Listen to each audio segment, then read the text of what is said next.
நாங்க தொழுற தொழுகையால, நாங்க தொழுற இபாதத்தால, நாங்க செய்யற நல்லமல்களால எங்களால சொர்க்கம் போக முடியுமா? இபாதத்தால சொர்க்கம் போக முடியாது. சொர்க்கம் நம்முடைய இலக்கும் கிடையாது.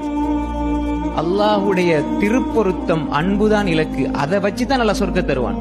நாங்க பிறந்ததுல இந்த இறக்கும் வரை நெத்திய சஜதால வைத்தால் கூட இந்த கண் அல்லாஹ் தந்திருக்கிறானே, இந்த நியாமத்துக்கு நன்றி செலுத்தியவர்களாக முடியாது.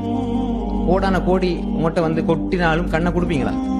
அல்லாஹ் கேட்கிறானே, அலம் நஜஅல் லஹு ஐனைன் வலிசானன் வஷஃபதைன். நாங்க உங்களுக்கு கண்ணை ஆக்கலையா? ரெண்டு கண்ணை நாங்க உங்களுக்கு தர இல்லையா? பாருங்க.